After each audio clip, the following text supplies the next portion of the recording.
তো আমরা এখন চলে এসেছি আলতা পাহাড়ি।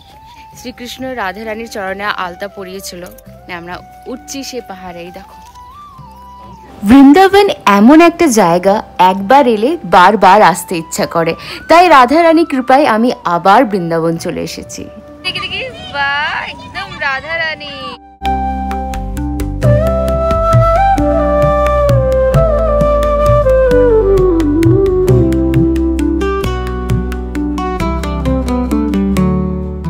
Hello everyone and welcome back to our channel. আশা করি তোমরা সবাই ভালো আছো আর সুস্থ আছো। তো আমি এখন বৃন্দাবনে আছি, আনন্দধাম আশ্রমে বাবা মায়ের সাথে এসেছি। তো আজকে আমাদের ডে 1। আজকে আশ্রমের সামনে যে মন্দিরগুলো আছে সেগুলো আমরা দর্শন করব। বাঁকে বিহারী মন্দিরে ভিডিও করতে পারলাম না, অনেক ভিড় ছিল। আমরা রাধা বল্লভ মন্দিরে চলে এসেছি দর্শন করতে।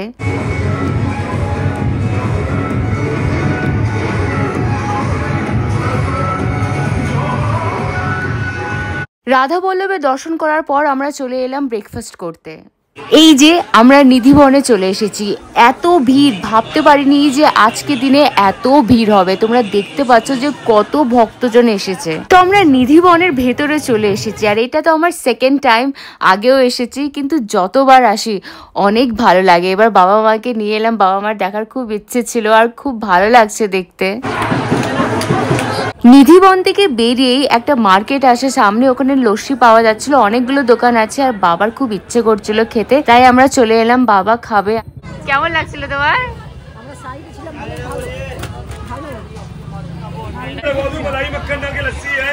আমরা চলে এসেছি আমাদের আশ্রমে, আর এখন আমরা দুপুরে খাবার খেতে এসেছি, লাঞ্চ। আমাদের আশ্রমের লাঞ্চও করা যায়। আজকে আমাদের সেকেন্ড ডে বৃন্দাবনে। কালকে অনেকটা মন্দির দর্শন করতে পারিনি, 3টে মন্দির ঘুরেছি কারণ মায়ের শরীরটা ভালো ছিল না। তো আজকে সেকেন্ড ডেতে ভাবছি অনেকটা মন্দির দর্শন করব, অনেকটা জায়গা কভার করব। এটা মায়ের শরীরের উপরে ডিপেন্ড করছে যে পারবো কি পারবো না। যাই হোক, দেখা যাক।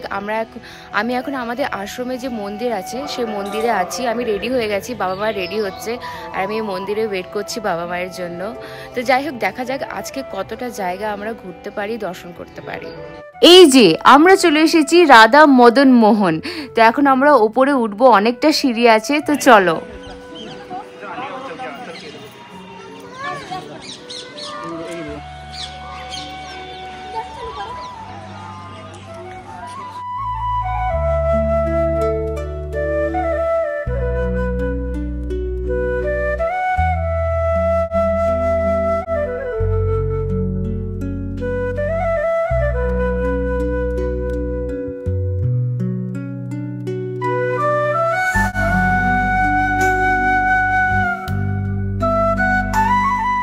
রাধা বল্লভ মন্দির দর্শন করার পর আর একটা অপূর্ব জায়গাতে আমরা চলে এসেছি, যমুনা কেসি ঘাট। এই যে দেখতে পাচ্ছ, রাধা বল্লভ মন্দির থেকে কাছেই আছে, হেঁটে আমরা চলে এসেছি। বাবা মা যমুনাতে দীপ দান করছে। এই যে চাপো চাপো চাপো। এবার আমরা নৌকা বিহার করব। এই যে আমরা চেপে গেছি আর অনেক ভালো লাগছে আমাকে। পুরো যমুনাটা না, কিন্তু হাফ ওইটা আমাদেরকে ঘোরাবে।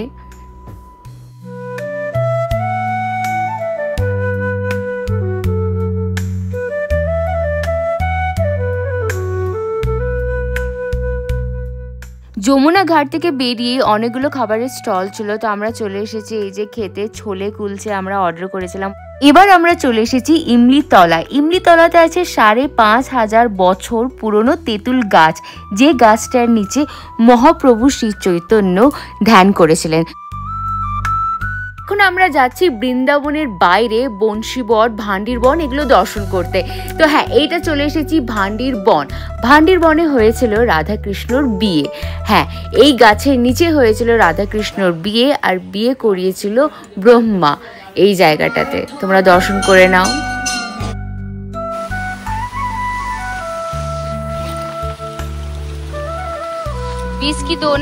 ভান্ডির বনের পাশেই আছে বংশীবট।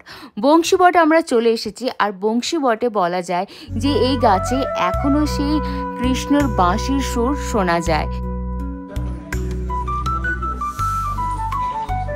থেকে বেরিয়ে অনেকগুলো দোকান ছিল, তো গোপালের জন্য মা শপিং করছে। এখন আমরা যাচ্ছি একটা সরোবর। সরোবরের নামটা ঠিক আমার মনে পড়ছে না। যাই হোক, সবই তো রাধাকৃষ্ণ লীলা স্থান, সব জায়গাতে রাধাকৃষ্ণ লীলা করেছে। তো চলো দর্শন করি।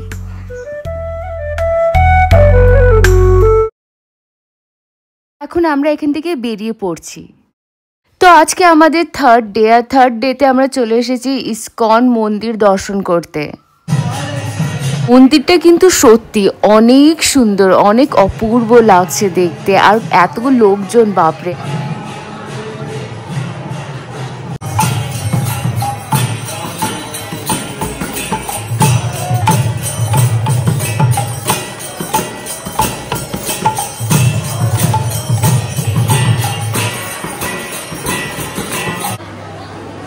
ইসকন মন্দিরের প্রাঙ্গণে নিজস্ব bakery shop, sweet shop, cafe এগুলো ছিল। আমাদের একটু খিদে পেয়েছিল, তাই ক্যাফেতে গেছিলাম, ওখানে ফুচকা অর্ডার করেছিলাম, দারুণ ছিল খেতে।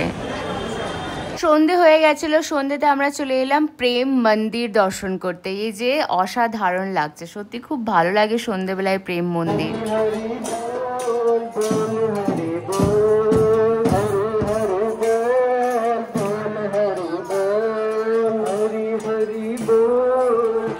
তো আজকে আমাদের ফোর্থ ডে, আর আমরা যাচ্ছি গোকুল মথুরা দর্শন করতে। আমাদের গাড়ি চলে এসেছে আর আমরা বেরিয়ে গেছি। আমরা চলে এসেছি গোকুলের রমন রেতি। রমন রেতি মন্দিরের বাইরেই আছে অনেক বড় একটা ডিয়ার পার্ক। এই যে দেখতে পাচ্ছ কতগুলো হরিণ আছে, প্রায় 300-র ওপরে হবে। আর কি সুন্দর লাগছে সবাইকে দেখতে। এটা দেখার পর আমরা রমন রেতির ভেতরে যাব।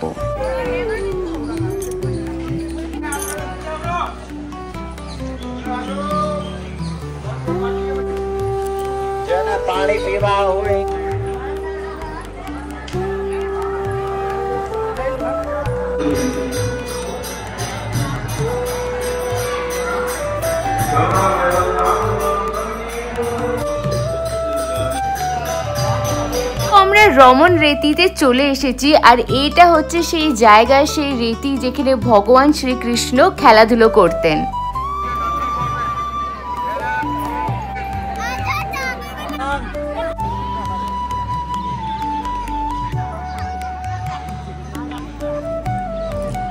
রমন রেতি থেকে বেরিয়ে আমরা যাচ্ছি গোকুল 84 খাম্বা। হ্যাঁ, এই যে আমরা যাচ্ছি, উঠছি, এটাও হচ্ছে পাহাড়ের ওপরে। কিছু বছর এখানে থেকেছিল, তো মাখন চুরি করা এখানেই তো করতো সব। গোপীদের বাড়িতে গিয়ে মাখন চুরি করতো। কত লীলা এখানে, গলি গলিতে লীলা আছে ঠাকুরের। এটা দেখেন একটু উঠে আছে পাহাড়ের উপরে। নন্দ কিলা, যশোদা ভবন ওইদিকে আছে, যাবো পরে দিকে দেখে আসি।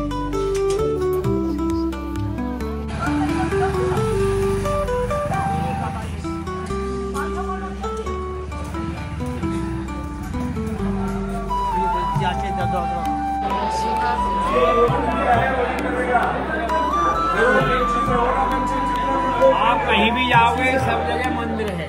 हाँ, और ये गोकुल में क्या है, भगवान का घर है, इसको नंद भवन का बोला जाता है।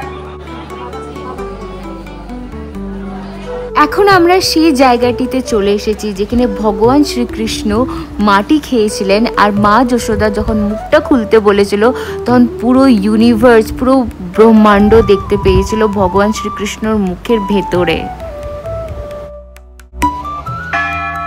তো আমরা নেক্সট ডেতে রাধাকুণ্ড চলে এসেছি, আমরা সবাই রাধাকুণ্ড চলে এসেছি, আর আজকে দিদি যাইবো আমাদেরকে জয়েন করবে। তো এখন আমরা সবাই বেরোচ্ছি বর্ষানার নন্দগ্রাম দর্শন করতে। তো আমরা বর্ষানা চলে এসেছি। বর্ষানাতে এসেই আমি দেখো গোপী ডটস লাগিয়ে নিয়েছি। একদম রাধারানী। রাধারানীর মন্দির একদম উপরে আছে। মন্দির দর্শন করার জন্য আমাদেরকে 300টা সিঁড়ি চাপতে হবে। এখন অনেক 300টা সিঁড়ি আছে মা। তো ফাইনালি চলে এসেছি আমরা। এই যে দেখতে পাচ্ছ অসাধারণ লাগছে দেখতে একদম। মা এদিকে তাকাও, মা বাবা এদিকে।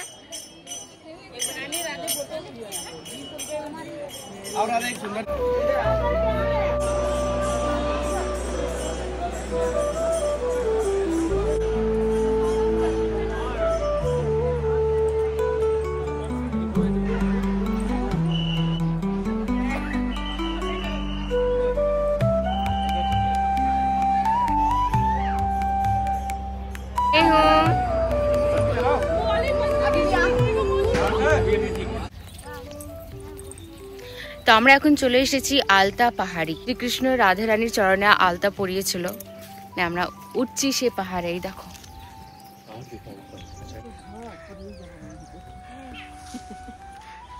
কি বললে? হেই করলো না?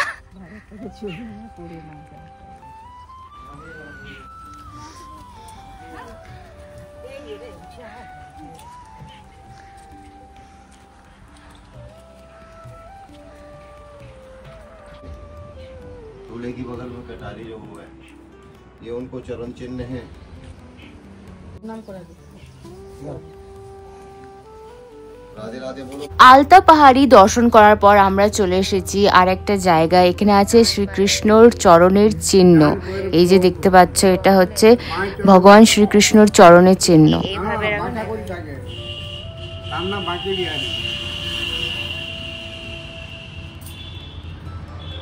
তো আমরা এখন চলে এসেছি নন্দগ্রাম। নন্দগ্রাম এইটাও পাহাড়ের ওপরে আছে, অনেকটা সিঁড়ি চাপতে হয়। আমাদের তো প্রবলেম হচ্ছে না, কিন্তু বাবা মায়ের একটু কষ্ট হচ্ছে। কিন্তু এই নন্দগ্রামটা একদম এত সুন্দর, এই যে দেখতে পাচ্ছ কি সুন্দর লাগছে দেখতে। এইটা হচ্ছে নন্দ ভবন। एक भैया 500 रुपया एक साधु ब्राह्मण भोजन भंडारे में अन्नदान की सेवा दे रहे हैं। बीच में कृष्ण और बलराम दोनों भाई हैं। मैया की तरफ छोटे भैया कन्हैया हैं, बाबा की तरफ बड़े भाई हैं बलराम जी। जिस प्रकार से हम आप लोगों के घर में अधिकांशतः छोटे बेटे पे माता का प्यार अधिक होता है और बड़े बेटे पर पिताजी का प्यार अधिक होता है, यहाँ दोनों भाई उसी रूप से विराजमान। यशोदा मैया के कोने में राधा रानी है। हमारे यहाँ राधा रानी রাতে পরিক্রমা আছে, কালকে না, মানে ভোরে 2টা সময় পরিক্রমা আছে। আমরা চলে এসেছি রাধা রানীর শ্বশুর বাড়ি। এটা হচ্ছে রাধা রানীর শ্বশুর বাড়ি আর এই গ্রামের নাম হচ্ছে জাবট গ্রাম। এইটা শ্বশুর বাড়ি, এটা কৃষ্ণ রাধা রানীর শ্বশুর বাড়ি ছিল। এটা আয়নের বাড়ি।